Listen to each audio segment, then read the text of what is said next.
सर्वं यदेव नियमेन मदन्वयानाम् यतनः कुलपते कुलाभिरामं श्रीमत्तदङ्गियुगलं प्रणमामि मूर्धना भूतं सरस्य महदाः वैवट्टनाथ श्रीभक्तिसारकुलशेखर योगी महान् भक्तान् गिरेणमिश्रान् श्रीमत्पराङ्कुशमुनिं प्रणतोऽस्मि नित्यम् ओम अस्मद्गुरुभ्यो नमः ओम अस्मत्परमगुरुभ्यो नमः ओम अस्मत्सर्वगुरुभ्यो नमः श्रीमते रामानुजाय नमः ओम अस्मद्गुरुपरम्परायै नमः आचार्यः नित्यकर्मपरिसमाप्य आलय प्राङ्गणं गत्वा आजमनुपादौ आमणिबन्धात् हस्तौ च प्रक्षाल्य आचम्य आलयं प्रदक्षिणीकृत्य घण्टां नादयित्वा ध्वजस्तम्भस्य पुरतः साष्टाङ्गं प्रणम्य द्वारपार्श्वं गत्वा चण्डप्रचण्डौ प्रणम्य अङ्गन्यासं कुर्यात् ॐ चक्राय स्वाहा ज्ञानाय हृदयाय नमः ॐ विचक्राय स्वाहा ऐश्वर्याय शिरसे स्वाहा।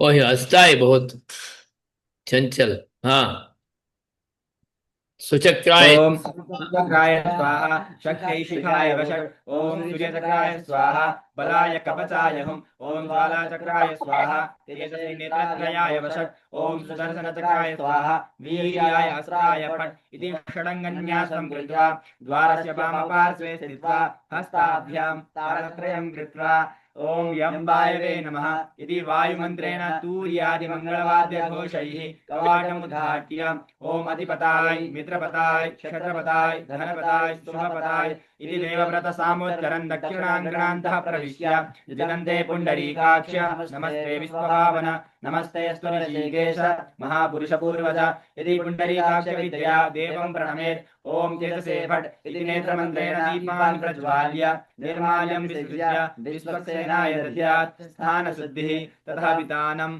सिंहासनं भूमिं भित्तिं वेदिकां परितश्च ओम सुतीवो हव्या मरुतः सुतीनाग्मो सुतिं हिनोम्यध्वरग्मो सुतिभ्यः हृदेन सत्यं हृततापायन्तु चेतन्मानस्तुतयः पावकाः अग्निस्तुति व्रततमस्तुतिर्विप्रस्तुतिः कविः सुतिरोचत आहूत उदग्ने सुतयस्तव शुक्रा भ्राजन्त ईरते तव ज्योतिष्यत्रयः पात्रशुद्धिः पात्राणि च संशोध्य ततः बिम्बशुद्धिः ततः बिम्बान् तत्संयोरिति मन्त्रेण शुद्धवस्त्रेण शोधयित्वा ततः शयनस्थं नारायणं प्रबुद्धत्वं जगन्नाथ प्रबुद्ध परमेश्वर प्रबुद्ध पुण्डरीकाक्ष भक्तानामनुकम्पया त्वयि प्रबुद्ध देवेश तवाग्रे परमेश्वर लौकिकानि यज्ञानि तानि निर्वर्तयाम्यहम् अग्रतः सर्वयज्ञानां त्वं प्रभुर्नामतः सदा नापरेषु जगन्नाथ पूजितेषु सुरेष्वपि मयि यज्ञसमाप्तिश्च त्वयि सन्तर्पिते नरे सर्वे देवा नलमुखाः तथा निस्तमुखे कृता ब्रह्मा स्वयं ब्रह्मलोके स्वर्गे स्वर्गनिवासिनः सात्विकामांश्चे लोके नागाद्यसरसातले त्वां हि प्रबोधयन्ते ते स्वार्थ संसिद्धये सदा यतयोगमयीं निद्रां भीमां गुरुनाथन इत्यादि स्तोत्रैः प्रबोध्य शयनात् उत्थाप्य भद्रासने उपवेश्य शयनवेरस्थम् अनिरुद्ध सत्यम् ॐ नमो गणगयनाय यथास्थानमुद्वासयामि इति कर्मवेरद्वारा मूलवेरे नियोज्य ततः यवनिकाम् उपस्सार्य गोपृष्ठ अश्वभक्त्र गवानन नीलकीशदर्पणादीन् प्रदर्श्य हरये नीराजनं दद्यात् भगवन्तं जितन्तादिस्तोत्रैः कीर्तयेत् जितन्ते पुण्डरीकाक्ष नमस्ते विश्वभावन नमस्ते स्तुतिकेश महापुरुषपूर्वज शर्करामिश्रितगोक्षीरादि निवेद्य नीराजनं कुर्यात् तूर्यादिघोषे प्रवर्तिते देवस्य यागार्हं शुद्धं गाळितं जलं कुम्भेन नदी तटाककूपादिभ्यानीय तेन जलेन गलन्ति कामापूर्य वेदिकायां निक्षिप्य शिष्येण परिचारकवरेण वा दण्डप्रचण्डादिद्वारपालात् आरभ्य महाबलिपीठान्तं प्रणवादिनमोऽन्तैः तत्तन्नाममन्त्रैः परिवारदेवान् आराधयेत् परिचारका भावे स्वयमेव तान् अष्टोपचारैः अर्घ्यपाद्याचमनीय स्नान चन्दन पुष्प धूपदीपैः अर्चयेत् ततः गर्भगृहं प्रविशेत् निश्चिद्रां यवनिकां साधयेत् भूतशुद्धिः देवस्य दक्षिणे पार्श्वे शुद्धविष्टरम् अस्त्रमन्त्राभिमन्त्रितजलेन प्रोक्ष्य छोटिकान् बद्ध्वा तस्मिन् पद्मासनं स्वस्तिकासनं वा बद्ध्वा उपविश्य घण्टां नादयित्वा बहिः सूर्यघोषे प्रवर्तिते ॐ रं सहस्रारहुं फट् इति अस्त्रमन्त्रेण सर्वदिग्बन्धनं कृत्वा ॐ रां नमः पराय कालात्मने इत्यग्निप्राकारमुदय आत्मनः परितः प्राकारं स्थितमग्निं ध्यात्वा ॐ नमो भगवते सुदर्शनायेति मन्मन्त्रेण आकाशे चक्रमुद्रां विन्यस्य पवित्रपाणिः प्राणायामत्रयं प्रणवेन कुर्यात् अथवा योगमुद्रां बद्ध्वा नाभिकन्दे स्थितं वेद्याकारं चतुरस्रं धूम्रवर्णं वायुबीजम् ॐ यम् इति ध्यात्वा तज्जेन वायुना देहपाप्मानं शोषयित्वा तदम्बुजे स्थितं त्रिकोणं रक्तवर्णम् अग्निबीजम् ॐ रम् इति ध्यात्वा तदुत्तपन्निज्वालादिः देहकल्मषं लङ्घयित्वा कण्ठे स्थितं चतुरस्रं पीतवर्णं माहेन्द्रबीजम् ॐ लम् इति ध्यात्वा तदुत्तवायुना उच्युतमग्निं स्तम्भयित्वा मूर्धस्थं वृत्ताकारं स्फटिकवर्णं वारुणबीजम् ॐ इति ध्यात्वा तज्जामृताम्भसा आपादतलमस्तकं देहं क्षालयेत्।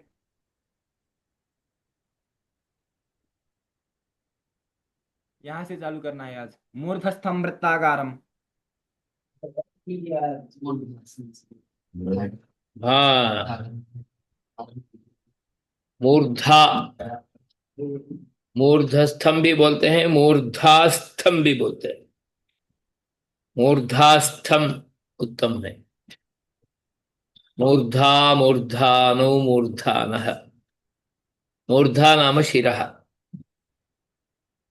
शिरसी, वो सिर में वृत्ताकार मंडल का ध्यान करना। वो श्वेत वर्ण, स्फटिक, स्फटिक मणि का जो शुद्ध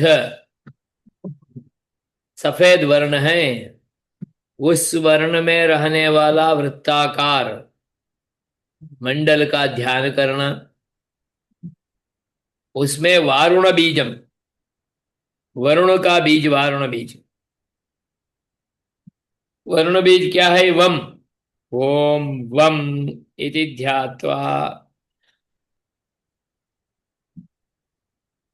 अमृत बीज भी वही है, वम ही है।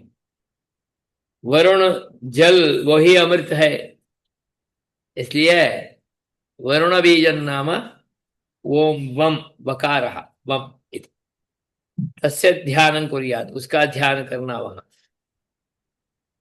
वो वरुण बीज सहित वो श्वेत मंडल से, वृत्ताकार मंडल से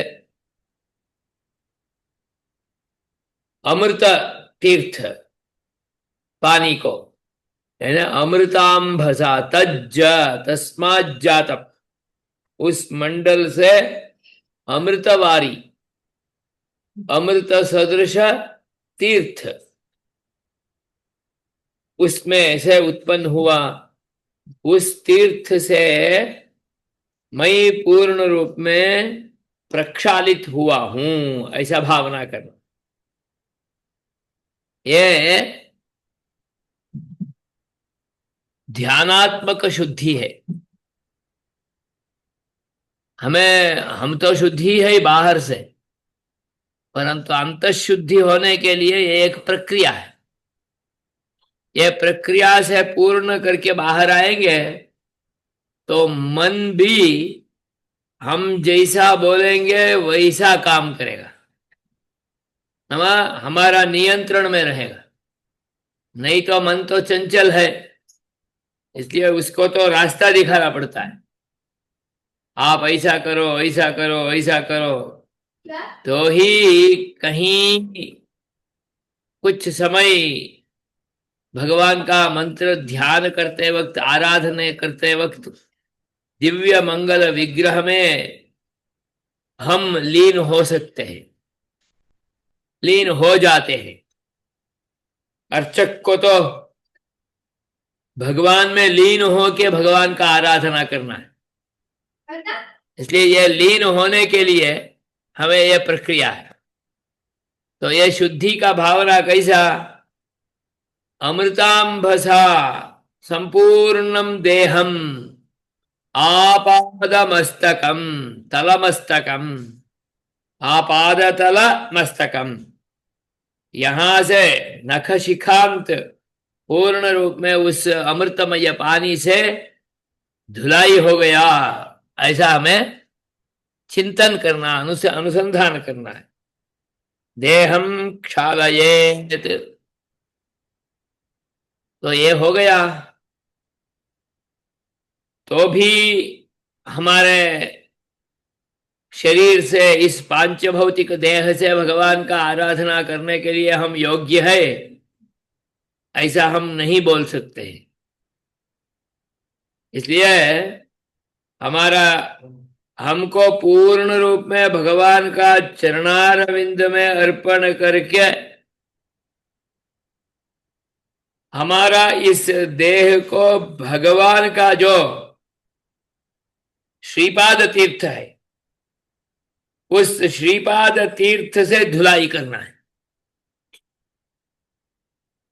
और धुलाई ऐसा होना है कि कुछ भी पाप रहना नहीं चाहिए। वैसा होना है तो क्या करना है, क्योंकि जीव तो नित्य है, उस जीव को पहले रक्षा करना है, सेफ करना है, उनको भगवान का चरणारविंद के पास पहुंचा देना। और उसी चरणारविंद से निकला हुआ गंगा जी वही श्रीपाद तीर्थ है भगवान का। उस तीर्थ से हमारा शरीर को धुलाई करना है। शरीर का क्या, शरीर का कुछ भी तत्व रह नहीं जाए, प्रकृति तत्व, प्राकृतिक तत्व, ऐसा धुलाई करना है। उसके लिए एक प्रक्रिया बताया है पांचरात्र आगम में, इसको बोलते हैं तत्वन्यास विधि। उसमें तत्व संहार भी आता है, तत्व सृष्टि भी आता है। भगवान का योग आराधन योग्य तत्व से ये देह को बनाना है। भगवान का आराधना के लिए योग्य नहीं है जो तत्व है पाप तत्व, वो सब भस्म हो जाना है। तो उसका एक प्रक्रिया है, एक तत्व संहारन्यास, अनंतरम तत्व सृष्टिन्यास। उसका जो मुद्रा भी है, एक ये तत्व संहार मुद्रा और ये तत्व सृष्टि मुद्रा।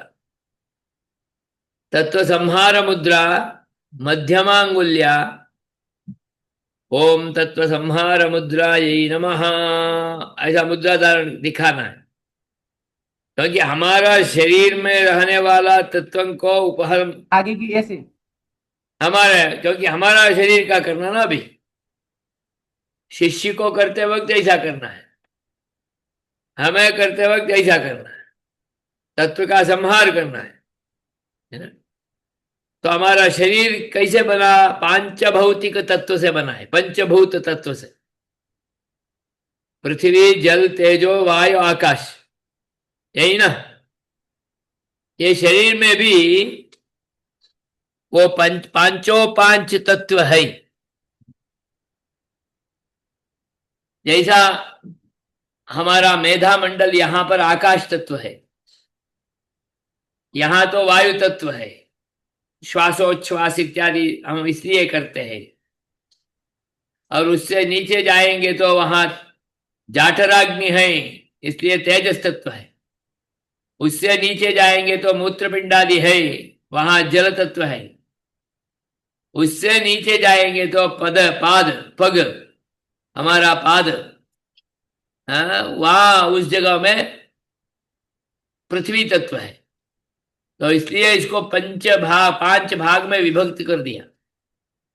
क्या, हमारा पाद का अंगुष्ठ से जानु तक पृथ्वी तत्व है, जानु से उपस्था तक जल तत्व है, उपस्था से नाभि तक अग्नि तत्व है, नाभि से हमारा ये नासा नाक तक वायु तत्व है, नाक से सिर तक हमारा आकाश। तो ये तत्व कैसे भगवान से उत्पन्न होता है वो आपने तैत्तिरीय उपनिषद तो सीखे होंगे, आपको अभिषेक आदि में सिखाते हैं ना। शन्नो मित्रशं वरुणः तच्छंयो रावृणीमहे शीक्षां व्याख्यास्यामः, सिखाए या नहीं, बोलते या नहीं पारायण।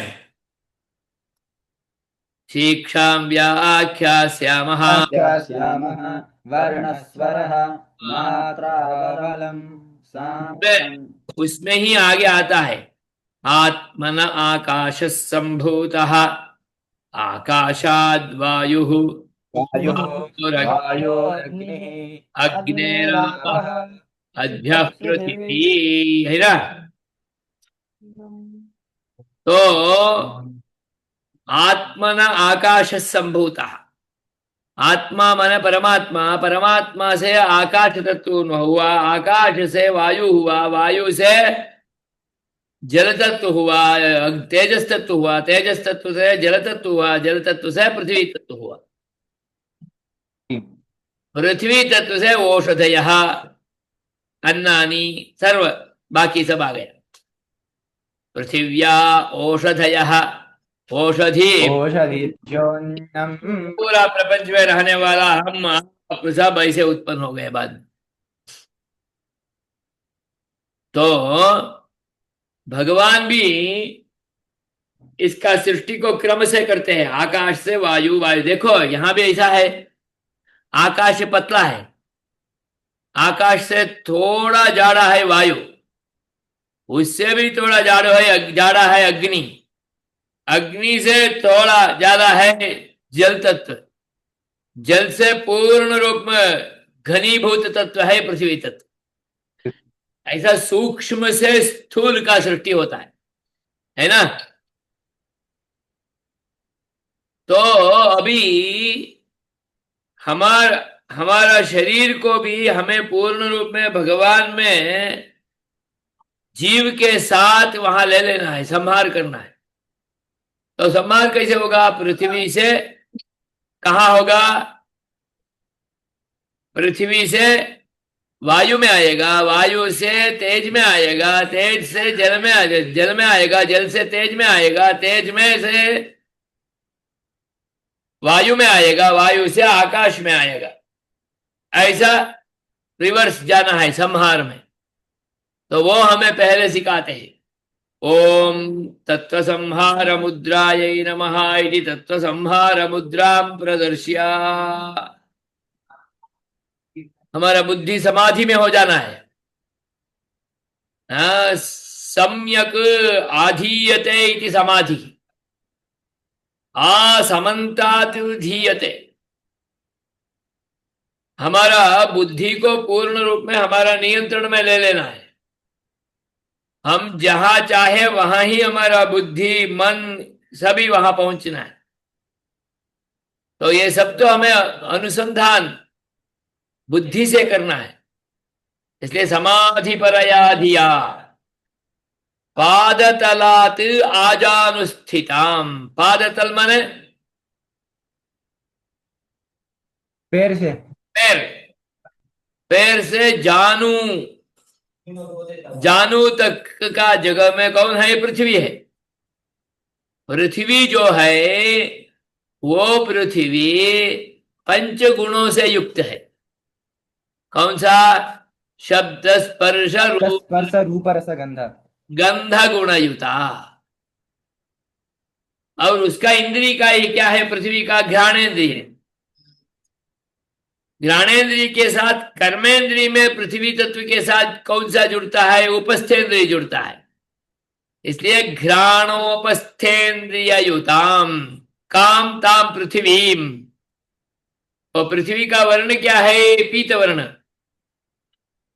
और वो भी चतुरस्र वेदी, उसका मंडल बना लेंगे पृथ्वी का चतुरस्र मंडल। वो पृथ्वी का जो सूक्ष्म भाग है वो क्या है? गंध तन्मात्रा। और सृष्टि जब होता है तभी भी बोलते हैं कि आकाश से डायरेक्ट वायु नहीं हो जाता है। आकाश से शब्द तन्मात्र होके, शब्द तन्मात्र स्पर्श तन्मात्र होके, स्पर्श तन्मात्र से वायु में आता है। ऐसा ही यहां भी पृथ्वी गंध तन्मात्र में लीन हो जाता है। तो संहार करते हैं पृथ्वी को गंध तन्मात्र में संहार करना, गंध तन्मात्र सहित जल को रस तन्मात्र में योजन करना। हम हमारा बुद्धि से उस तत्व में संहार करना, योजन करना, उसको लीन करना, समझ में आया? तो ऐसा हमारा ये पांच भौतिक देह, देह से जीव तक जाना, आगे जाइए आपको अच्छी तरह से समझ में आ जाएगा। गंध तन्मात्रे संहृत्या, संहृत्या माने संहार करके, संयोजन करके, उसमें जोड़ के, उसके बाद जानो हो, जानोराभिह्यस्थिताः जानू से आभिह्यस्थिताः गुह्य स्थान उपस्थेंद्री जो होता है वहां तक में कौन सा है? जल तत्व है। शब्द स्पर्श रूप रस तत्व में कितना गुण है? जल तत्व में 4 गुण है। चार। हाँ, क्योंकि गंध तो पृथ्वी का हो जाता है, उसके सिवा जल में बाकी 4 हो जाता है। इसलिए बोलते हैं शब्द स्पर्श रूप रस गुणयुताम। ऐसे शब्द जानो राजो नुस्ति शब्द स्पर्श रूप रस गुण, तो आप है ना, इसलिए युताह बोला। अपशब्द जो है, अपशब्द जो है नित्य बहुवचनांत है। आपह, अपह, अप, अपा, अपा, अद्भिः, अद्भ्यः, अद्भ्यः, अद्भ्य अद्भ्य अद्न अपा। नाम अप्सु। तो ये नित्य बहुवचनांत शब्द है और केवल स्त्रीलिंग शब्द है, इसलिए हाँ, इसलिए आप जो अभी ये द्वितीय वचन विभक्ति में है, इसलिए अपह। तो शब्द स्पर्श रूप रस गुणयुता रसनापायिन्द्रिय, तत्र जलस्य इंद्रियम किम रसनेन्द्रियम। कर्मेंद्रिय में जल के साथ कौन सा जुड़ता है? वो पायु इंद्रिय जुड़ता है। वहां पर पृथ्वी में उपस्थेंद्रिय जुड़ा, यहां पर जल में पायु इंद्रिय जुड़ा, तो रसना पायु इंद्रिय युता। ये रस का, जल का वर्ण क्या है? श्वेत वर्ण है,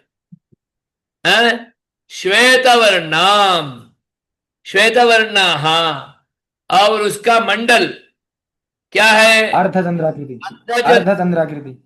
पृथिव्याः चतुरस्य मंडलम, जलस्य अर्धचंद्राकृति, तादृशः अपः नाम जलम। उस जल को कहाँ का योजन करना? रूप, हाँ, रस तन्मात्र में योजन करना है। इसलिए वो रस तन्मात्र में योजन कैसे होगा? पहले जो रूप तन्मात्र, गंध तन्मात्र में योजन हुआ था ना, उसके साथ ही होगा। इसलिए गंध तन्मात्रया सहा, तो गंध तन्मात्रा के साथ रस तन्मात्र में उसका संहार होगा, उपसंहार होगा, क्योंकि गंध गया नहीं है, पृथ्वी गया नहीं है, पृथ्वी सूक्ष्म रूप में है। कैसे रूप में है? गंध तन्मात्र के रूप में है। इसलिए गंध तन्मात्रया सह कुत्र संहारः? जले संहारः, रस तन्मात्रायां संहारः। तादृशस्य जलस्य रस तन्मात्रायां संहारः अपः जलम रस तन्मात्रायां संहृत्या। तो अभी नेक्स्ट क्या है? तेजस है ना। तेज को कहाँ संहार करना? अग्नि, अग्नि, अग्नि। रूप तन्मात्र में करना। कौन सा तेज को करना है? कि गुह्यादानाभिस्थितम तेजः, गुह्याद गुह्या, गुह्य स्थान, वहां से नाभि, उसके अंदर में रहने वाला क्या है? तेजः। मैं बोला ना वहां ही तेज होगा, इसलिए वहां जठराग्नि रहता है ऐसा। तो तेज का गुण क्या है? मुख्य रूप में तो तेज का गुण तो रूप है, और उसके अलावा बाकी 2 भी गुण है, वायु का और आकाश का। तो शब्द स्पर्श रूप गुणकम एवं तेजसः इंद्रियम किम? दृष्टि, चक्षुरिंद्रियम। तो कर्मेंद्रिय में उसका चरण भी मिल जाता है, दृष्टि चरणेन्द्रिय युतम। तो दृष्टि के साथ चरण का योजना है। देखिए इसलिए बोलते हैं दृष्टिपूतम यसेत पादम। दृष्टि शुद्ध होके ही हमें हमारा आगे का चरण रखना है। हमें जाना है तो दृष्टिपूतम यसेत पादम, इसलिए हमारा पूरा नजर व्यवस्थित होनी चाहिए। उसके अनुसार ये क्या है, अच्छा है या नहीं है, हम गिर जाते हैं, हम आगे जाते हैं, हमारे लिए अच्छा है या नहीं, सोच बूझ के हमें हमारा चरण रखना है, हमें आगे जाना है। इसलिए दृष्टि चरणेन्द्रिय युतम, चरणेन्द्रिय के साथ इसका संबंध है। इसलिए दृष्टि चरणेन्द्रिय युतम किम तत् पाटलवर्णम। कीदृशं तत् तस्य वर्णः पाटलवर्णः। पाटल पाटलवर्ण नाम आपको सूर्यास्त में सूर्योदय में जो वर्ण दिखता है वो वर्ण को पाटल वर्ण बोलते हैं। अरुणोदय वर्ण भवति खलु, किंचित अग्नि अग्निः जाज्वल्यमानो भवति चेत् यः वर्णः सः वर्णः पाटलवर्णः। तादृश पाटलवर्णं तेजः, तेजसः मण्डलं किं त्रिकोणं, तत्पूर्वमपि ज्ञातमासीत् हृदये त्रिकोणं रक्तवर्णम् इति उक्तमासीत् खलु पूर्वमपि। तो वही अभी यहाँ पे अग्नि का जो मंडल है वो त्रिकोण मंडल है, वो मंडल पाटल वर्ण में है। उसमें रसतन्मात्रया सह, रसतन्मात्रा के साथ जो पहले था सूक्ष्म रूप में जल, उसके साथ रूप तन्मात्रायाम संहत्या, जो तेजस का जो सूक्ष्म रूप है उस सूक्ष्म रूप में इसका संयोजन कर लेते हैं, उसका संहार हो जाता है। संहार करके नाभे है आघ्राण स्थितम, नाभि से घ्राणेन्द्रिय तक में रहने वाला क्या है, वायु है। वायु का क्या गुण है, शब्द स्पर्श गुणकम। एवंच वायोः इंद्रियम स्पर्शेन्द्रियम, एवंच कर्मेन्द्रिये वायोः इंद्रियम किमस्ति, करः हस्तः, चरणं तत्र गतं, हस्तः अत्र आगतम्। त्वक्करणेन्द्रिययुत रूप त्वक्करेन्द्रिययुतम् अस्य वायोः वर्णः कः, धूम्रवर्णः। आप कहीं चित्र में देखेंगे तो भी कभी भी फिगराइज करना है चित्र में, तब वायु तत्व का कुछ धूम्र वर्ण से ही दिखाते हैं, तो ही हम समझ पाते हैं वह पवन वहां आ रहा है। पवन तो दिखता नहीं है, परंतु उसका धूम्र वर्ण में अनुसंधान करते हैं। इसलिए धूम्र वर्णम तस्य मंडलम वृत्ताकार मंडलम, यथा यद जलस्य मंडलम वृत्ताकार मंडलम तथा वायोः अपि मंडलम वृत्ताकार मंडलम, तत् वायुम रूपतन्मात्रया सह। रूपतन्मात्रा, रूपतन्मात्रा में तो पूरा पृथ्वी जल दोनों रूपतन तेज तीनों रूपतन्मात्रा में सूक्ष्म रूप में है अभी। इसलिए रूपतन्मात्रया सह सूक्ष्म तेजसा सह, सूक्ष्म तेजः इति चेत् तस्मिन् तेजसि जलमपि वर्तते, एवञ्च पृथिवी अपि अस्ति। पृथ्वी जलम तेजः ये तीनों के साथ वहां पर आ जाता है। इसलिए रूप तन्मात्रया सह स्पर्श तन्मात्रायाम संयोजन करना है, चला जाता है। तदानीं तो वायु भी वहां पर सूक्ष्म रूप में वहां पर उपसंहार हो जाता है। तस्मिन् संहृत्या, ये सब देखिए पहले से ही बोल रहे हैं, यानी समाधि परया धिया इति, ये सब हमें मन में ही हमारा बुद्धि से ही चिंतन करना है ना। और ये वायु को घ्राण पर्यंत है, उसको अभी शब्द तन्मात्रा में करना है। किसको करना है, इसके साथ जो आकाश है उसको। आकाश कहाँ है, घ्राण घ्राण घ्राणात् मूर्धा घ्राणात् आमौलि स्थितम् इत्युक्तम्। मौलिः नाम शिरः, भगवतः मौलिः इत्युच्यते खलु, तस्य शिरः इत्यर्थः। तदेव मूर्धा इत्यर्थः। तदाभ्यन्तरे यहाँ से यहाँ तक में रहने वाले इत्यर्थः। किं तत् आकाशतत्त्वं।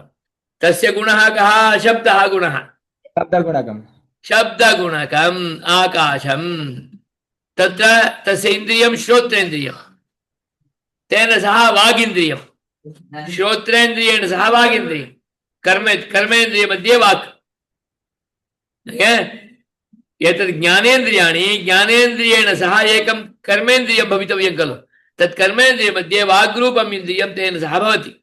अतः श्रोत्रवाक्सहितं तत् नीलोत्पलदलप्रभम् आकाशस्य, तस्य आकाशस्य एतत् प्रभा गुणः कः इति चेत् नीलोत्पलदलप्रभा। फलं नाम कमलं। नीलोत्पलम् इति चेत् नीलकमलम्। आकाशं किञ्चित् नीलमेव खलु भवति, अतः नीलकमलम् इत्यर्थः। नीलोत्पलदलप्रभम् इत्युक्तत्वात् तस्य मण्डलमपि नीलोत्पलदलरूपेणैव भवति। एतत् नीलोत्पलदलप्रभम् आकाशं स्पर्शतन्मात्रया सह, जो अभी तक चारों तत्व अभी शब्द स्पर्श तन्मात्रा के रूप में है वहां पर, इसलिए शब्द स्पर्श तन्मात्रया सह तत् आकाशम, तस्य आकाशस्य कहाँ संहार करना है? स्पर्श तन्मात्रया सह शब्द तन्मात्रायाम संहृत्य। जो अत्यंत सूक्ष्म है आकाश का, तो शब्द तन्मात्रा है, उस शब्द तन्मात्रा में हमें उपसंहार करना। तो ऐसा हमारे तत्वों का, जो पृथ्वी तेजो वायु आकाश रूप तत्वों का यहां तक हमें संहार करना है। तो यहां से कहां संहार करना? क्योंकि जीव तत्व तक पहुंचना है, तो वो दिखाते हैं। कहते शब्द तन्मात्रा